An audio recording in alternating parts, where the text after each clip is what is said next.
Hi everybody. What I wanted to talk about today, again on the theme of coronavirus and the pandemic, is this idea of out of controlness. So one of the things that people have been talking to me about and that I've seen collectively starting to emerge is this sense of being out of control and what that means for us. So there's many of us that will identify with not liking to be out of control, myself included. I don't like to be told I can't do something. It makes me want to act against it, and lots of us can identify with that really.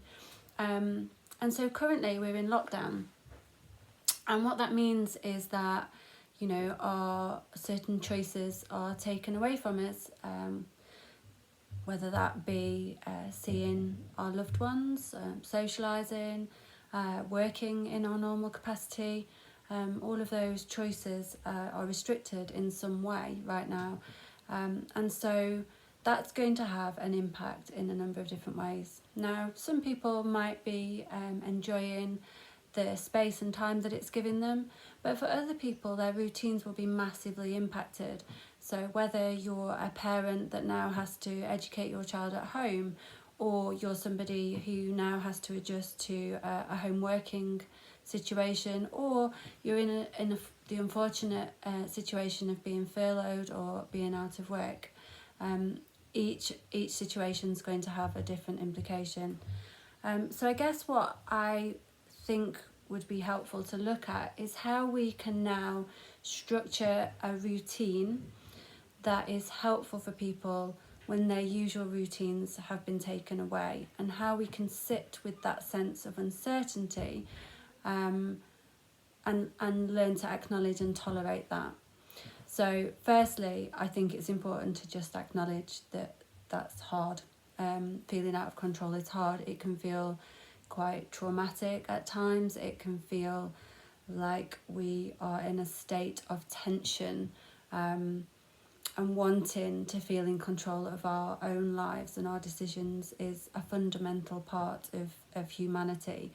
So finding a way to internally wrangle with that, reconcile that, might come from a place of acceptance. It might come from a place of understanding. It might come from just a place of tolerating how that feels to feel out of control and recognising that it's uncomfortable.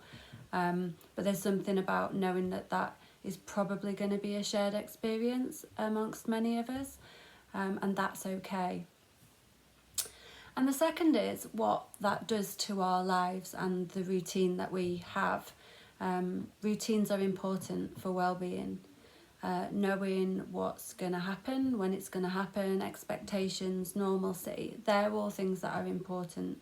And they're all things that kind of been shaken by this out of controlness. So what I would suggest is that the new normal has a routine that we take control over. So for some people that might mean they're working from home. Now for me, I'm working from home a lot more, and it means that my normal working hours don't exist anymore. They kind of all blur into my home life, and so for me I need to press start and I need to press stop. Otherwise work becomes home and home becomes work, and it's really messy, and that will add to the out of controlness. I think as well there's something about expecting a day to look a certain way, and this can be really important for children. So for children that are now not at school, they're in their home environment, which is not their usual learning environment. It can be just as important to have the start and the stop on education and educational time as it can be on the work time and the work routine.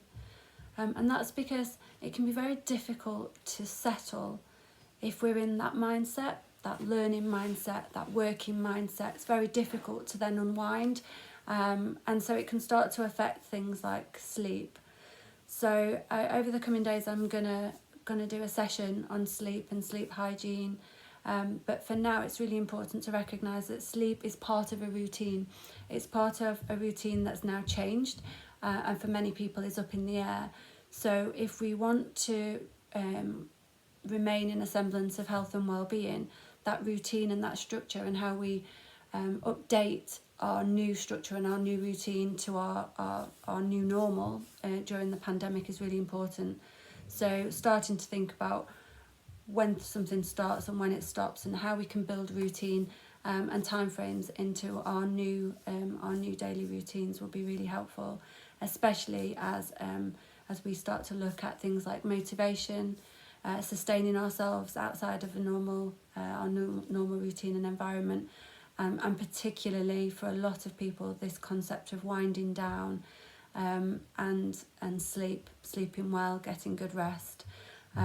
So yeah, build a good routine, start to think about where things start and stop, to stop this blurring of all things into one existence, and building those opportunities for downtime, a break, whether that's a break from learning or it's a break from working, or it's to build in those punctuations of your day, so that even though you might be stuck at home, you have some kind of routine, and we'll build up from there.